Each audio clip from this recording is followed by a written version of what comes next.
کا بادشاہ۔ ایک دفعہ کا ذکر ہے کہ کسی جنگل میں ایک شیر رہتا تھا۔ یہ شیر بڑا خونخوار تھا۔ اس نے آس پاس کے سارے جانوروں کو ایک ایک کر کے کھا لیا۔ یوں جنگل کے سارے جانور آہستہ آہستہ مرتے گئے۔ باقی جو جانور بچ گئے وہ اپنی جان بچا کر جنگل سے بھاگ گئے۔ اب شیر جنگل میں اکیلا رہ گیا۔ پہلے تو وہ بہت خوش ہوا کہ پورے جنگل اس کے گھومنے کے لیے خالی پڑا ہے اور وہ بہت ہی مزے سے گھومے گا، اور وہ دھاڑتا چلا گیا اور خوش ہوتا چلا گیا۔ لیکن 2-3 دن ہی گزرے تھے کہ وہ بھوک کے مارے اس کے پیٹ میں چوہے دوڑنے لگے۔ آخر وہ کھائے تو کیا کھائے؟ بہت پریشان شیر جنگل میں تنہا رہ گیا اور گھبرانے لگا۔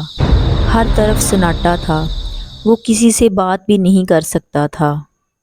سارا دن جنگل بے مقصد پھرتا رہتا تھا۔ رات ہوتی تو وہ اور پریشان ہو جاتا اور سوچتا کہ میں نے بہت سے جانوروں کو ظلم کر کے مار دیا، میں نے اچھا نہیں کیا۔ اب ایک تو مجھے بھوک لگ رہی ہے، اوپر سے میرا کوئی بھی یہاں دوست نہیں ہے، اور میں تنہا یہاں پہ کیسے زندگی بسر کروں گا؟ اب مجھے شاید تنہائی کے ساتھ ہی یہاں زندگی گزارنی ہوگی۔ شیر نے اسی طرح جنگل میں کافی دن گزار دیے۔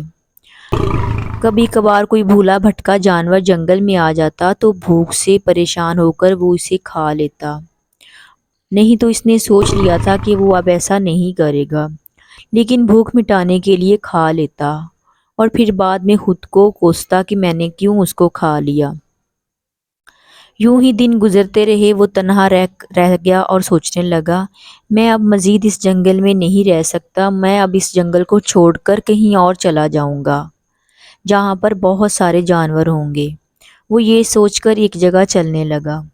کئی دن چلنے کے بعد ایک گاؤں میں پہنچا۔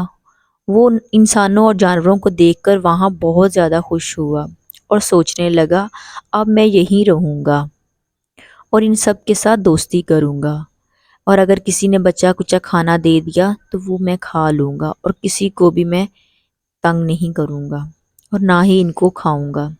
لیکن جیسے ہی وہ گاؤں میں داخل ہوا، سب جانور اور انسان شیر کو دیکھ کر بھاگنے لگے۔